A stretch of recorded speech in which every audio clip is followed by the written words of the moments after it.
2024 সালের অ্যাবিগেল হলো একটি রক্তাক্ত রহস্যময় ভ্যাম্পায়ার থ্রিলার। সেখানে আমরা প্রতিশোধ, ভালোবাসা ও মুক্তির লড়াই দেখতে পাই। তাই অ্যাবিগেল সিনেমার বাংলা এক্সপ্লেনেশন দেখতে ভিডিওটা গোটা দেখ। অ্যাবিগেল 12 বছরের এক প্রতিভাবান বেলি ডান্সার।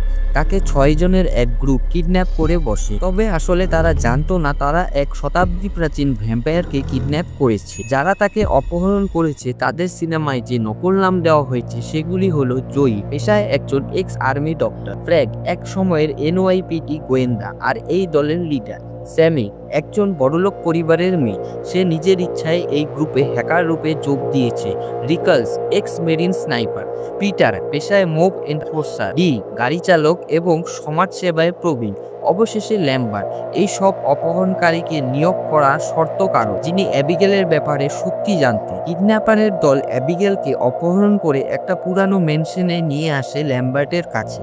তাদের উদ্দেশ্য হলো 24 ঘন্টা অপেক্ষা করা আর তাদের ভাগে 7 মিলিয়ন পারিশ্রমিক পাওয়া। মোট টাকা আদায় করার সংখ্যা হলো 50 মিনিট। জয়ীর সাথে কথা বলার সময় অ্যাবিগেল জানায় তার বাবার কাছে তার কোনো গুরুত্ব নেই এবং তার জন্য তারা কোনো টাকাই পাবেন না তার বাবার কাছ থেকে। এছাড়া সবশেষে অ্যাবিগেল বলে এরপর যা হবে তার জন্য সে খুব দুঃখিত।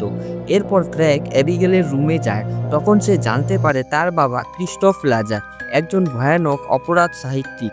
তখন তার বুঝতে অসুবিধা হয় না যে তারা এক বিপজ্জনক পথে প্রবেশ করেছে।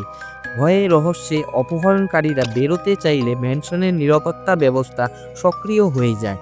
দরজা ও জানলা বন্ধ হয়ে যায় এবং তারা সেখানে আটকা পড়ে যায় অ্যাবিগেলের সাথে। এরপর কিডন্যাপাররা দেখে তাদের দল থেকে প্রথমে ডিম মারা যায় এবং পরে রিকালসের মারাত্মকভাবে কেউ মুন্ডু কেটে ফেলে। তখনই জানা যায় অ্যাবিগেল একজন ভ্যাম্পায়ার আর সে নিজেই দলের ওপর নিয়ন্ত্রণ নিয়েছে। অপহরণকারীরা চেষ্টা করে অ্যাবিগেলকে মারার কিছু বস্তু নিয়ে, যেমন রসুন, ক্রুসিফিক্স, কাঠস্পিয়ার, এগুলো কিছুই কাজে দেয় না অ্যাবিগেলের ওপর।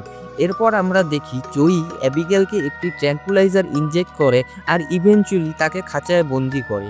খাঁচায় বন্দি থাকাকালীন সে বলে পুরো অপহরণের পরিকল্পনাটা তার ছিল, তাদের শিকারের উদ্দেশ্যে, কারণ তারা অ্যাবিগেলের বাবার শত্রু ছিলেন। অ্যাবিগেল হঠাৎ করে